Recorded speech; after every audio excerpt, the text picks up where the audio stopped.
الحمد لله نحمده ونستعينه ونستغفره ونؤمن به ونتوكل عليه ونعوذ بالله من شرور أنفسنا ومن سيئات أعمالنا من يهده الله فلا مضل له ومن يضلله فلا هادي له ونشهد أن لا إله إلا الله وحده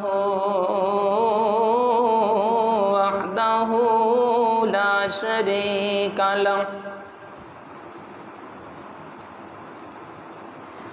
ولا نظير له ولا وزير له ولا مشير له ولا معين له ولا مثل له ولا مثال له ولا مكازم له ولا مكادن له ولا مزانع له ولا مناظر له ونشهد أن سيدنا وسندنا وحبيب ربنا سيدنا وسندنا وحبيبنا وطبيبنا وكريمنا سيدنا وسندنا وحبيبنا وطبيبنا وكريمنا محمدا عبده ورسوله إلى كافة للناس بشيرا ونذيرا وداعيا إلى الله بإذنه وسراجا منيرا وقال الله تبارك وتعالى في كلامه المجيد والفرقان الحميد أما بعد فأعوذ بالله من الشيطان الرجيم بسم الله الرحمن الرحيم الذين آمنوا وهاجروا وجاهدوا في سبيل الله بأموالهم وأنفسهم أعظم درجة عند الله وأولئك هم الفائزون صدق الله وصدق رسوله النبي الكريم الأمين ونحن على ذلك لمن الشاهدين والشاكرين والحمد لله رب العالمين قال رب اشرح لي صدري ويسر لي أمري واحلل عقدة من لساني يفقه قولي إن الله وملائكته يصلون على النبي يا أيها الذين آمنوا صلوا عليه وسلموا تسليما مل کے پڑھیے الصلاۃ والسلام علیک یا سیدی یا رسول اللہ وعلى آلك وأصحابك يا سيدي يا حبيب الله صلاة والسلام عليك يا سيدي يا رحمة للعالمين وعلى آلك وأصحابك يا سيدي يا خاتم النبيين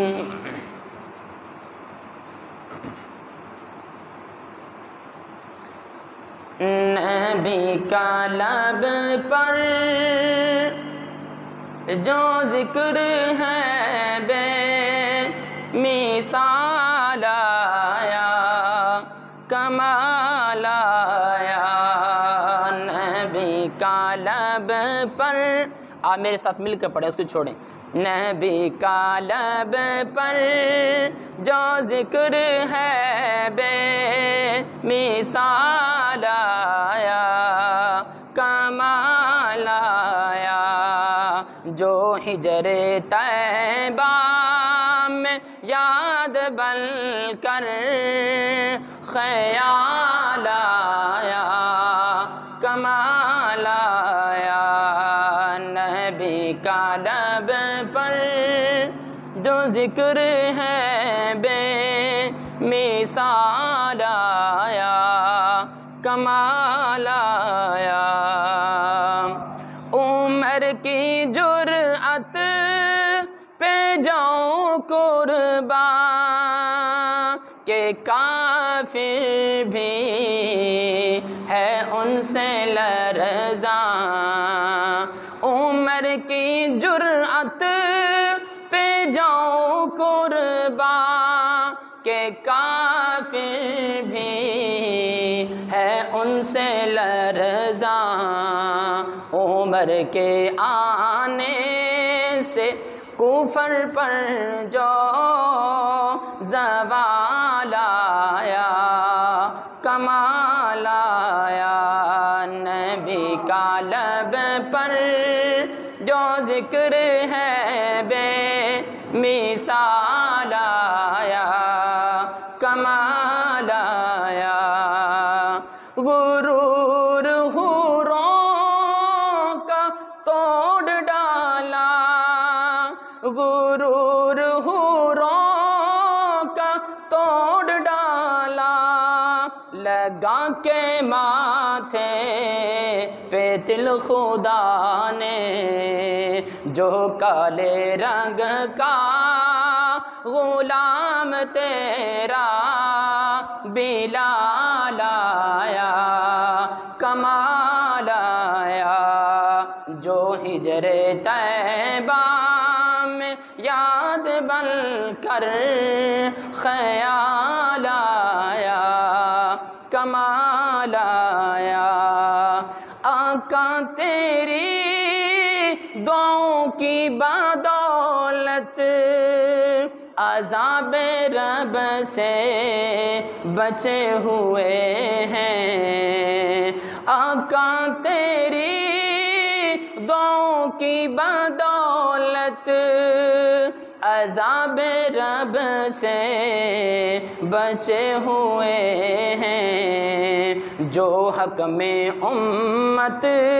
کے، جو حق میں امت کے تیرے لب پر سوال آیا، کمال آیا۔ نبی کا لب پر جو ذکر ہے بے مثال آیا، کمال آیا۔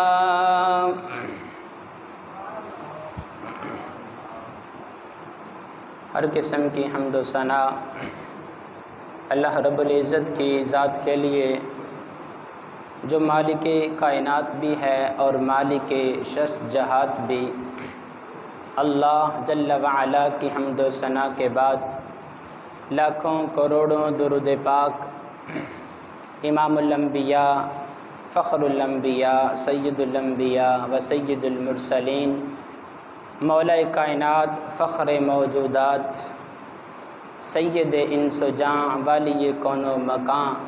فخر عرب و عجم، شاہ نشین مہوشاں،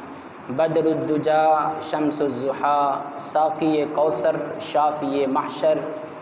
احمد مجتبیٰ، حضرت محمد مصطفیٰ، سرور کونین صلی اللہ تعالی علیہ وآلہ وسلم کی بارگاہ اقدس میں اپنی عقیدتوں، محبتوں، ارادتوں کا خراج تحسین پیش کرنے کے بعد واجب الاحترام قابل صد احترام میرے نہایت ہی محترم و مکرم و معظم قابل صد احتشام بھائیوں، دوستوں اور بزرگوں،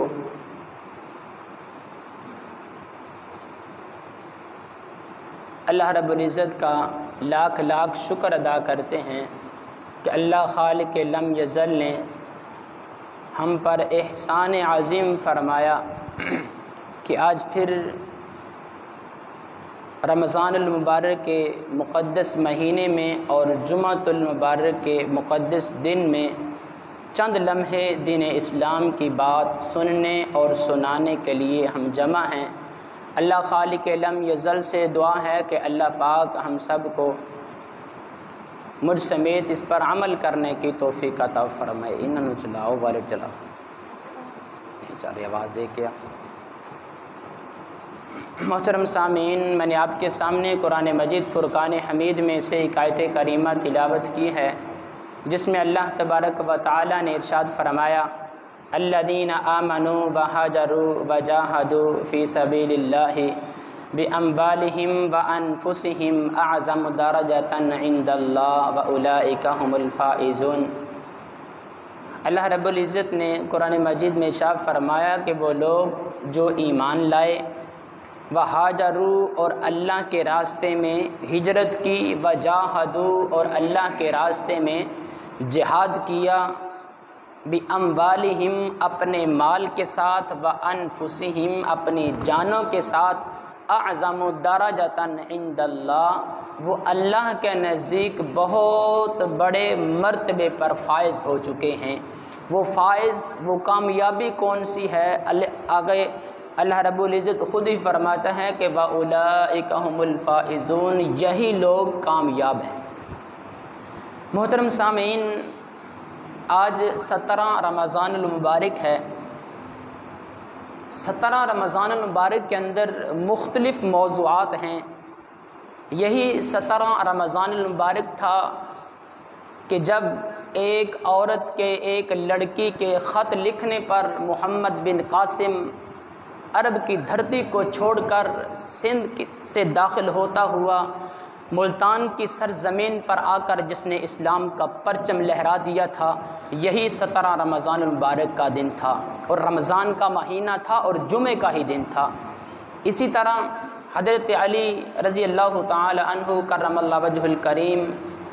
رضی اللہ تعالی عنہ پہ جب قاتلانہ حملہ ہوا تو یہی 17 رمضان المبارک کا دن تھا۔ اسی طرح میرے حضور علیہ الصلوۃ والسلام کے لخت جگر حضرت سیدہ رقیہ رضی اللہ تعالی عنہا کا انتقال ہوا تو یہی 17 رمضان المبارک کا دن تھا۔ اسی طرح اس امت کی ماں ام المؤمنین، محبوب خدا، گلشن اندلیبہ حضرت امی عائشہ صدیقہ بنت صدیق اکبر رضی اللہ تعالی عنہما کا انتقال ہوا تو یہی 17 رمضان المبارک کا دن تھا۔ اور اسی طرح جو آج میں آپ کے سامنے عرض کرنا چاہتا ہوں کہ اسلام کی جو پہلی جنگ لڑی گئی وہ یہی 17 رمضان المبارک کا مقدس دن تھا۔ آپ اس کو یوں سمجھیں کہ جس طرح رمضان اور قرآن کا اس مہینے کے اندر رمضان اور قرآن کا آپس میں گہرا تعلق ہے، ربط ہے، بالکل اسی طرح رمضان کا اور جہاد کا بھی آپس میں بڑا گہرا تعلق اور ربط ہے۔ جہاد کی فرضیت کا جو حکم ہے وہ اسی مہینے کے اندر ہی نازل ہوا۔ محترم دوستو، 17 رمضان مبارک کو بدر کے مقام پر کفر اور اسلام کے اندر پہلی عظیم کن جنگ لڑی گئی۔ حق و باطل کے اس عظیم معرکہ میں اللہ تعالیٰ نے مسلمانوں کو فتح اور کامیابی سے ہمکنار فرمایا، اور بدر کی سرزمین پر اسلام کا پرچم گاڑ دیا، اور صحابہ کرام نے نعرہ تکبیر سے وادی بدر کے اندر صحابہ کرام کی آواز یہ صدا بلند ہوئی کہ اللہ خالق لم یزل نے اسلام کو عظمت اور شان و شوکت عطا فرما دی ہے۔ خطہ عرب میں اللہ کے نام اور حضور اکرم صلی اللہ علیہ وسلم کی نبوت اور رسالت کے ڈنکے بجا دیے گئے۔ محترم دوستو، جو غزوہ بدر ہے، اگر آپ تاریخ پڑھیں گے تو میرے حضور علیہ الصلوۃ والسلام کی جو 13 سالہ مکی زندگی ہے وہ دکھوں، مصیبتوں، پریشانیوں، تکالیف کے اندر میرے حضور استقامت کا پہاڑ بن کر 13 سال میرے حضور نے گزارے ہیں۔ لیکن جیسے ہی میرے حضور کے صحابہ اور میرے حضور مکہ کو چھوڑ کر مدینہ میں داخل ہوئے تو جو مشرکین مکہ تھے وہ نہ تو مکہ کے اندر مسلمانوں کو جینے دیتے تھے اور مسلمانوں پر ان کی زندگی کو، عرصہ حیات کو ان پر تنگ کر دیا تھا، اور جب میرے حضور اور صحابہ مدینے کے اندر چلے گئے تو وہاں پر جا کر بھی جب اسلام پھیلنے لگا تو میرے حضور جہاں سے گزر جاتے تھے تو خوشبوئیں بھی معطر ہو جایا کرتی تھی اور اسلام بھی پھیلنے لگ جایا کرتا تھا۔ اور مشرکین مکہ کو یہ بات نہ مکہ کے اندر گوارا تھی اسلام پھیلے، اور نہ ہی مدینہ کے اندر یہ بات انہیں گوارا تھی کہ اسلام پھیلے۔ بدر ایک ویران کن اور جھلستی ہوئی ریت کی وادی کا نام ہے۔ پروردگار عالم میرے حضور اکرم صلی اللہ تعالی علیہ وآلہ وسلم کے غزوہ بدر کے اندر میرے حضور کے قدم مبارک لگنے سے وہ غازی وادی بدر، وہ غزوہ بدر آج تاریخ اسلام کے اندر زندہ ہے۔ اگر میرے حضور علیہ الصلوۃ والسلام کے وہاں پر قدم نہ لگتے تو شاید آج تاریخ کے اندر غزوہ بدر کا کوئی بھی نام نہ لیتا۔ میرے حضور کے قدموں کے دھول کے صدقے اس ریگزار کے مقدر اور نصیب سنور گئے۔ خاک بدر کے ذروں پہ کہکشاں بھی ناز کرتی ہے اور عرش کے فرشتے بھی ناز کرتے ہیں۔ خبر کیا تھی الہی کہ ایک دن ایسا بھی آئے گا کہ تیرا ساقی کوثر بھی یہاں تشریف لائے گا۔ میرے حضور علیہ الصلوۃ والسلام غزوہ بدر کے اندر تشریف لائے۔ غزوہ بدر کو یہ سعادت نصیب ہوئی کہ لک دک اور صحرا میں پہلی مرتبہ عظمت اسلام کا پرچم لہرایا گیا۔ بقول حفیظ جلندری رحمۃ اللہ تعالی علیہ، فضائے بدر کو ایک آب بیتی یاد ہے اب تک، یہ وادی نعرہ توحید سے آباد ہے اب تک، ماؤ انجم پہ اس مٹی کے ذرے مسکراتے ہیں، زبان حال سے ماضی کے افسانے سناتے ہیں۔ محترم دوستو، جب صحابہ کرام پر مکہ پر ظلم و ستم کے پہاڑ توڑے گئے، صحابہ اور میرے حضور یہاں سے کوچ کر کے مدینہ طیبہ تشریف لے گئے تو مدینہ طیبہ کے اندر بھی یہ مشرکین مکہ کو یہ گوارا نہ تھا، بلکہ مدینہ کے اندر ہی مشرک بھی تھے، یہودی بھی تھے، منافق بھی تھے، عیسائی بھی تھے، وہ بھی میرے حضور علیہ الصلوۃ والسلام کے دشمن تھے۔ آقا علیہ الصلوۃ والسلام کو یہ خبر ہوئی کہ جو ابو سفیان تھا یہ اپنا قافلہ ملک شام سے لے کر آ رہا ہے اور مدینہ کے قریب سے گزرنا تھا۔ ابو سفیان کے دل میں خیال آیا کہ میں یہاں سے گزروں گا، ہو سکتا ہے کہ محمد مصطفیٰ صلی اللہ تعالیٰ علیہ وسلم اور اس کے غلام جو ہیں وہ مجھ پر حملہ کر کے، میرے پاس اتنا مال و دولت ہے، مجھ سے سارا کا سارا مال غنیمت مجھ سے لے لیں گے۔ لیکن جیسے ہی وہ مدینہ کے قریب پہنچا تو اس نے پتہ کرایا کہ ادھر اللہ رب العزت نے میرے حضور علیہ الصلوۃ والسلام کو بتایا کہ میرے محبوب جو قافلہ آ رہا ہے آپ اپنے یاروں کو لے کر نکلیں۔ تو میرے حضور علیہ الصلوۃ والسلام نے تمام صحابہ کرام سے مشورہ کیا، میں مختصر کر رہا ہوں وقت نہیں ہے۔ میرے حضور نے تمام صحابہ کرام سے مشورہ کیا۔ جب مشورہ کیا تو سب سے پہلے خلیفہ اول حضرت سیدنا ابو بکر صدیق رضی اللہ تعالی انہوں اٹھ کر کھڑے ہو گئے، عرض کی یا رسول اللہ صلی اللہ تعالی علیہ وسلم، ہم آپ کے ہر دکھ سکھ کے ساتھی ہیں، ہم آپ کے ساتھ ہیں، جیسے آپ کا حکم ہوگا ہم اپنا سب کچھ قربان کرنے کے لیے تیار ہیں۔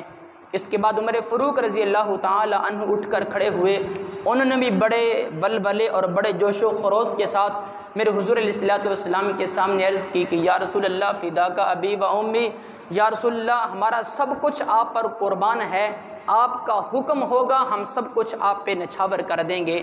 میرے حضور علیہ الصلوۃ والسلام تھوڑا سا خاموش ہوئے۔ سکتہ لینے کے بعد میرے حضور کا ارادہ یہ تھا، یہ ابو بکر و عمر جو ہجرت کرنے والے یہ صحابہ تو وہ ہیں جو مکہ کے اندر بھی میرے ساتھ تھے، آج مدینہ کے اندر بھی میرے ساتھ ہیں، اور غزوہ بدر میں جانے کے لیے بھی میرے ساتھ ہیں۔ میرے حضور کے دل میں یہ خیال تھا کہ کوئی مدینہ میں رہنے والا انصاری صحابی بھی اٹھ کر میرے سامنے عہد وفا کرے۔ تو ایک صحابی اٹھے جن کا نام حضرت مقداد بن اسود رضی اللہ تعالی عنہما ہیں، اٹھے اور عرض کی یا رسول اللہ صلی اللہ تعالی علیہ وسلم، جو آپ کو اللہ کا حکم ہے آپ وہ کیجئے، آپ کا اشارہ ہوگا ہم اپنا تن من دھن سب کچھ آپ پہ قربان کر دیں گے، اور آپ پر آنچ نہ آنے دیں گے، دین اسلام پہ آنچ نہ آنے دیں گے، آپ کی ناموس پر آنچ نہ آنے دیں گے، آپ کی ختم نبوت پر آنچ نہ آنے دیں گے۔ اس کے بعد جو حضرت مقداد بن اسود نے جملے کہے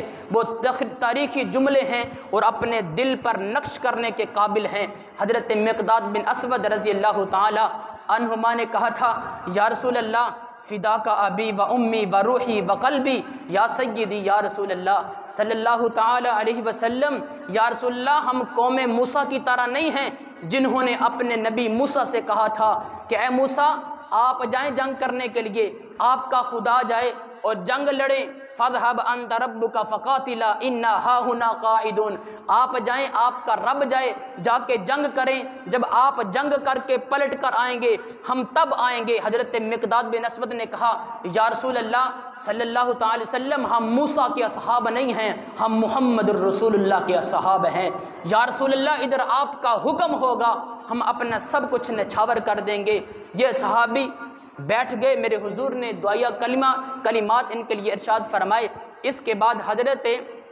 اسباد رضی اللہ تعالی عنہ یہ بھی انصاری صحابی ہیں، اٹھ کر کھڑے ہوئے، عرض کی یا رسول اللہ صلی اللہ تعالی علیہ وسلم، جو آپ کو حکم ہے، جو آپ ارادہ رکھتے ہیں، جو آپ کہیں گے ہم وہی کرنے کے لیے تیار ہیں۔ یا رسول اللہ صلی اللہ تعالی علیہ وسلم ہم خوش قسمت انسان ہیں کہ تاجدار ختم نبوت پر ایمان بھی لائے ہیں، تصدیق بھی کی ہے۔ یا رسول اللہ جو آپ کا حکم ہوگا ہم وہی کریں گے، اگر آپ ہمیں سمندر میں کودنے کا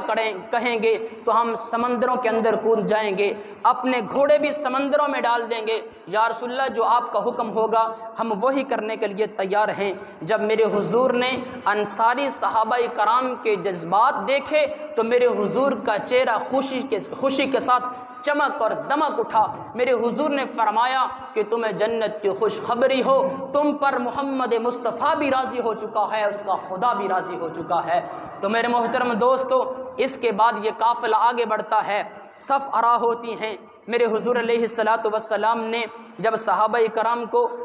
ترتیب دینا شروع کیا تو میرے حضور نے دیکھا کہ اس لشکر کے اندر، لشکر کی تعداد کتنی ہے 313، اور اس لشکر کے اندر بوڑھے بھی ہیں، کمزور بھی ہیں، بچے بھی ہیں۔ میرے حضور نے چاہا کہ ان کو نکال دیا جائے۔ جب میرے حضور نے یہ خواہش کی تو دیکھا کہ ایک بچہ جو تھا جس کا نام معاذ تھا وہ اپنے پنجوں پر یوں کھڑا ہو کر اپنے قد کو بڑا کر رہا تھا، کہیں میرے حضور مجھے جذبہ جہاد سے اور اللہ کے راستے میں لڑنے کے لیے بچہ سمجھ کر مجھے واپس نہ نکال دیں۔ میرے حضور نے دیکھا تو میرے حضور کا چہرہ خوشی سے چمک اٹھا۔ میرے حضور نے دوسری طرف دیکھا تو ایک اور بچہ ہے جس کا نام معوذ ہے۔ میرے حضور نے دیکھا کہ وہ بھی اپنے بھائی کی طرح اپنے پنجوں پر کھڑا ہو کر اپنے قد کو بڑا کرنے کی کوشش کر رہا ہے کہ کہیں میرے حضور مجھے بھی نہ نکال دیں، کیونکہ میں بھی بچہ ہوں، جس کی عمر تاریخ میں ایک بچے کی عمر 9 سال ہے، ایک بچے کی عمر 11 سال ہے، اور مختلف روایات سے ملتی ہے لیکن تھے وہ بچے ہی۔ میرے حضور علیہ الصلوۃ والسلام نے جو چھوٹا حضرت معوذ تھا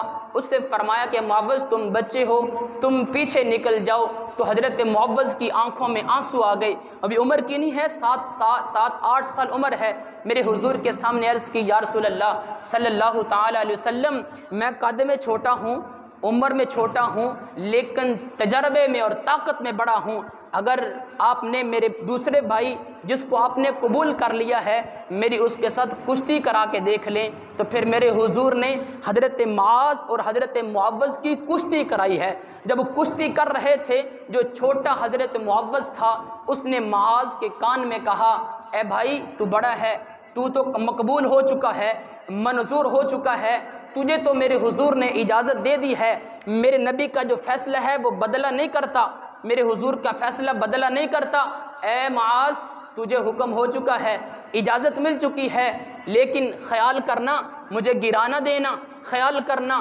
میں بھی اللہ کے راستے میں لڑ کے شہید ہونا چاہتا ہوں، میں بھی اللہ کے راستے میں جہاد کرنا چاہتا ہوں، میں بھی حضور کے حکم پر تلوار چلانا چاہتا ہوں۔ حضرت معوذ نے جب معاذ کے کان میں کہا تو حضرت معاذ گر پڑے، چھوٹا حضرت معوذ اپنے بھائی کے سینے پر بیٹھ گیا، اپنے دونوں بازوں کو لہرا کر کہنے لگا، یا رسول اللہ صلی اللہ علیہ وسلم دیکھ لیجئے میں طاقت میں زیادہ ہوں، میں قوت میں زیادہ ہوں، میں لڑنے کے لیے جانا چاہتا ہوں۔ تو میرے حضور علیہ السلام نے اس بچے کو اجازت دے دی۔ تو حضرت معوذ رضی اللہ تعالی عنہ آگے بڑھتے ہیں، اس لشکر میں شریک ہوتے ہیں، قافلہ آرا ہوتا ہے، صفیں آرا ہوتی ہیں۔ تو میرے حضور علیہ السلام نے صفیں بناتے ہوئے، صفوں کو ترتیب دیتے ہوئے، ایک صحابی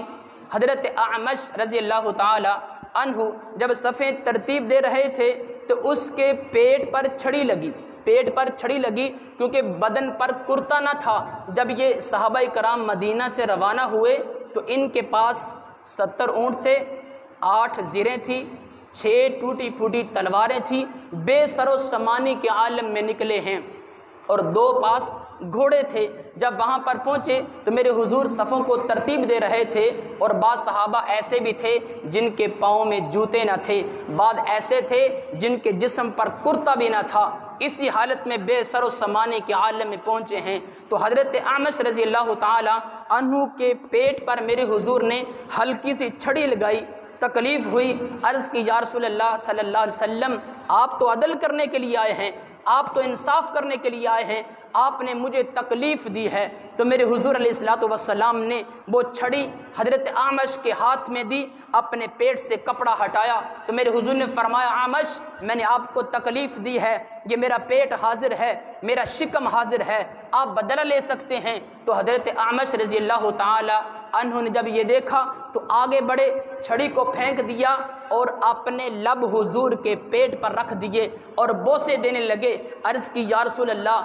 صلی اللہ تعالی علیہ وسلم میں کوئی بدلہ تھوڑی لینا چاہتا تھا، میں دیکھ رہا تھا کہ سامنے 1000 کا لشکر ہے جو ہم پہ حملہ آور ہونا چاہتا ہے، ہم بھی دیکھ رہے تھے، ہمارے ہاتھ میں بھی ٹوٹی پھوٹی تلواریں ہیں، یہ ڈنڈے سوٹے ہیں، ہم بھی جہاد کے لیے نکل پڑے ہیں، یا رسول اللہ میں بدلہ نہیں لینا چاہتا تھا۔ آپ نے خود ہی فرمایا تھا کہ جس کا جسم میرے جسم کے ساتھ ٹچ ہو گیا وہ جہنم میں نہیں جا سکتا۔ یا رسول اللہ صلی اللہ تعالیٰ علیہ وسلم میں نے اپنے لب آپ کے پیٹ پر رکھ دیے ہیں، میں تو یہ سعادت حاصل کرنا چاہتا تھا، میں دیکھ رہا ہوں کہ آج مجھے شہادت ملنے والی ہے، میں دنیا سے کوچ کرنے والا ہوں، اس لیے میں تو آپ کے پیٹ پر بوسے دینا چاہتا تھا۔ میرے دوستو یہ صفیں بنتی ہیں۔ اس کے بعد میرے حضور علیہ السلام اپنے خیمے کے اندر تشریف لے گئے۔ جب خیمے کے اندر تشریف لے گئے تو میرے حضور علیہ السلام نے فرمایا کہ اے میرے صحابہ تم سب سو جاؤ۔ اب سارے کے سارے صحابہ جو غزوہ بدر کے اندر گئے تھے وہ سارے کے سارے سو گئے ہیں۔ آج کی رات جو تھی اس رات میں ان صحابہ کرام پر پہرا دینے والا یا خدا تھا یا پیارا محمد مصطفیٰ تھا۔ میرے حضور علیہ السلام نے خود صحابہ کرام پر پہرا دیا اس انداز سے کہ میرے حضور علیہ السلام اپنے حجرہ مبارک کے اندر اپنے اس جو چھپر کھجوروں کی ٹہنیوں سے بنایا گیا تھا اس کے اندر صحابہ کرام میرے حضور علیہ السلام تشریف فرما ہیں اور جھولی پھیلی ہوئی ہے۔ ساری رات میرے حضور اللہ کے حضور میں دعائیں کرتے رہے، اے اللہ، اے پروردگار عالم، میری ساری زندگی کا اثاثہ، میری ساری زندگی کی کمائی، میری ساری زندگی کی پونجی یہی صحابہ کرام ہیں۔ اے اللہ، اگر یہ بدر کے میدان میں آج مٹ گئے، پھر قیامت تک تیرا نام لینے والا کوئی نہیں رہے گا۔ اے پروردگار عالم، میں نے مکہ کے اندر دکھ، تکلیفیں، مصیبتیں، پریشانیاں برداشت کی ہیں، میں نے پتھر کھائے ہیں، میں نے گالیاں سنی ہیں۔ اے پروردگار عالم، میری ساری زندگی کا اثاثہ یہی صحابہ کرام ہیں۔ اے میرے اللہ، تو کامیابی سے ہم کنار فرما۔ یہ دعا کر رہے تھے، اور ادھر سے جو مشرکین مکہ تھے سامنے کھڑے تھے، وہ آوازیں کس رہے تھے، آؤ ہمارا مقابلہ کرو، آؤ ہمارے سامنے آؤ، وہ آوازیں کس رہے تھے۔ ابو بکر صدیق رضی اللہ تعالی عنہ، صحابہ کرام صفوں سے نکلے اور جا کر میرے حضور کا جو خیمہ تھا اس کا پردہ سرکایا۔ ابو بکر صدیق فرماتے ہیں، میں نے جب خیمہ کے اندر دیکھا تو عجیب ہی منظر تھا، عجیب ہی منظر تھا۔ میں نے دیکھا کہ میرے حضور نے اپنی جھولی پھیلا رکھی ہے اور اللہ رب العزت کی بارگاہ اقدس میں یہ دعائیں کر رہے ہیں، اے میرے اللہ، یہ ساری زندگی کا میرا اثاثہ ہے، ساری زندگی کا کمائی ہے، ساری زندگی کا سرمایہ ہے، اے میرے اللہ، تو کامیابی سے ہم کنار فرمانا۔ ابو بکر صدیق فرماتے ہیں،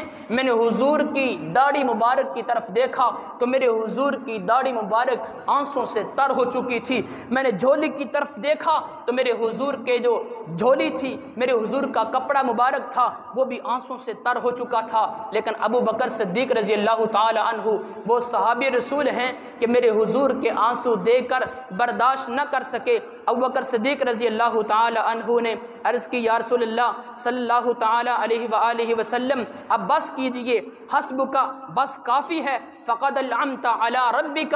یا رسول اللہ صلی اللہ تعالی علیہ وسلم، تحقیق آپ نے اللہ کے حضور میں بڑی التجا کی ہے، الہا کی ہے، اوزاری کی ہے، بس کیجئے۔ ابو بکر صدیق نے آگے بڑھ کر میرے حضور کو اپنے بازوں میں لے لیا۔ جب میرے حضور علیہ الصلوۃ والسلام کو بازوں میں لے لیا تو ابو بکر صدیق رضی اللہ تعالی عنہ نے ایک تاریخی جملہ عرض کی، یا رسول اللہ صلی اللہ تعالی علیہ وسلم، آپ کے آنسو بتا رہے ہیں کہ اللہ نے مسلمانوں کو غزوہ بدر کے اندر شریک ہونے والوں کو کامیابی سے ہم کنار فرما دیا ہے۔ اس کے بعد میرے حضور علیہ الصلوۃ والسلام میدان عمل میں نکلتے ہیں، میرے حضور کا ہاتھ مبارک ابو بکر صدیق کے ہاتھ میں ہے، آگے بڑھتے ہیں۔ جب آگے بڑھتے ہیں تو تین صحابی، حضرت علی اور حضرت عبیدہ اور حضرت حمزہ رضی اللہ تعالی عنہ، یہ تینوں صحابی آگے نکلتے ہیں۔ ایک صحابی کے ہاتھ میں تلوار ہے اور دوسرے صحابی کے ہاتھ میں ایک ٹوٹی ہوئی تلوار ہے، اور تیسرے صحابی کے ہاتھ میں تلوار نہیں، ایک صرف ڈنڈا ہے۔ اسی حالت میں میدان عمل میں نکلتے ہیں، اور ادھر سے تین سردار دوڑتے ہوئے بھاگتے ہوئے آتے ہیں، ولید، شیبہ اور عتبہ، یہ تینوں آتے ہیں، صف آرا ہوتے ہیں۔ حضرت علی نے حضرت ولید کو واصل جہنم کیا، حضرت حمزہ نے حضرت شبیہ کو واصل جہنم کیا، اور حضرت عبیدہ رضی اللہ تعالی عنہ زخمی ہو گئے۔ جب زخمی ہوئے تو حضرت علی اور حضرت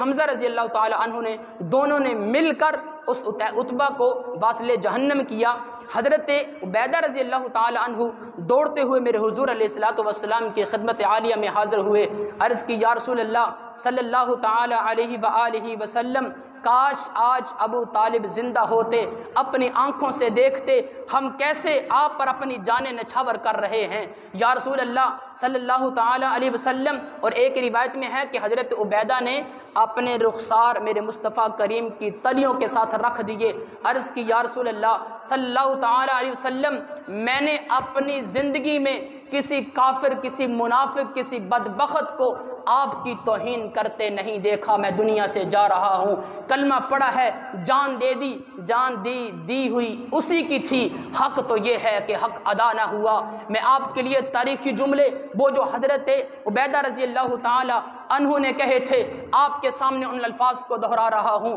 حضرت عبیدہ نے کہا تھا، یا رسول اللہ، میری زندگی میں آپ کی کسی نے توہین نہیں کی، میں دنیا سے جا رہا ہوں۔ دوستو، حضرت عبیدہ تھے، وہ ہمیں یہ درس دے کر گئے ہیں، یہ ہمیں سبق دے کر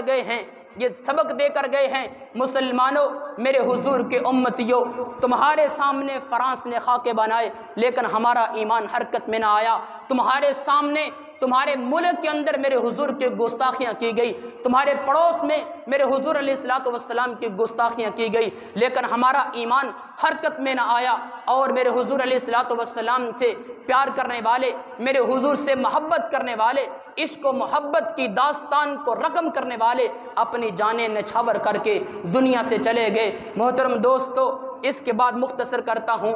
حضرت معوذ اور حضرت معاذ رضی اللہ تعالی عنہ یہ دونوں ننھے منھے بچے ہیں۔ حضرت عباس رضی اللہ تعالی عنہ جب مقابلے کے لیے آگے بڑھنے لگے تو جب صحابہ آگے نکلتے تھے تو دائیں بائیں دیکھتے تھے اور ایک دوسرے کا سہارا لے کر کہ دوسرا جو آنے والا ہے وہ آتے ہی حملہ نہ کر دے۔ حضرت عباس جب بڑھنے لگے، اپنے دائیں دیکھا تو حضرت معاذ بچہ کھڑا ہے، اپنے بائیں دیکھا تو حضرت معوذ بچہ کھڑا ہے، اور دائیں بائیں دیکھا تو دونوں بچے کہہ رہے ہیں، اے چچا ہمیں یہ بتاؤ کہ جو ہمارے حضور علیہ الصلوۃ والسلام کو گالیاں دیتا تھا، جو ان کا سردار ہے، جو میرے حضور کو تکلیفیں دیتا تھا، میرے حضور کی گستاخیاں کرتا تھا، ان کا سردار وہ کون سا ہے؟ تو حضرت عباس فرماتے ہیں کہ میرے پیشانی پر پسینہ آیا، میں نے بچوں سے کہا وہ تو ان کا سردار ہے، 1000 کا لشکر ہے، تم کیا کرو گے؟ تم تو بچے ہو۔ عرض کی چچا آپ صرف ہمیں یہ بتا دیں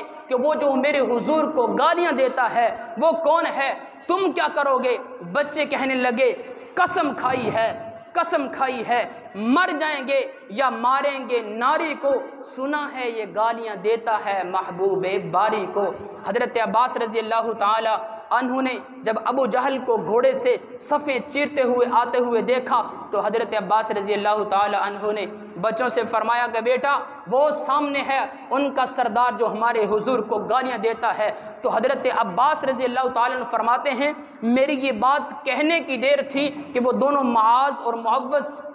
بجلی کی طرح آگے بڑھتے ہیں، میرے دیکھتے ہی دیکھتے بچوں نے ابو جہل جو ان کا سردار تھا ان کو گھوڑے سے گرا دیا ہے، ان کو زخمی کر دیا ہے۔ یہ پرواز کی طرح لپکنے والے کوئی بہت بڑے دلیر اور بہت بڑے کوئی نوجوان اور بہت بڑے پہلوان نہ تھے، صرف چھوٹے چھوٹے بچے تھے۔ ان کے دل میں میرے حضور کی محبت تھی، ان کے بازوں کے اندر میرے حضور علیہ الصلوۃ والسلام کی وہ کھلایا اور پلایا اور میرے حضور علیہ الصلوۃ والسلام سے جو کی ہوئی محبت اور عشق کی وہ عظیم داستان تھی جس کی طاقت کے بلبوتے پر وہ آگے بڑھتے ہیں اور ابو جہل کو واصل جہنم کرتے ہیں۔ دوستو، اللہ خالق لم یزل سے دعا ہے کہ اللہ رب العزت ہمیں صحابہ کرام کے نقش قدم پہ چلنے کی توفیق عطا فرمائے۔ وما علینا الا البلاغ۔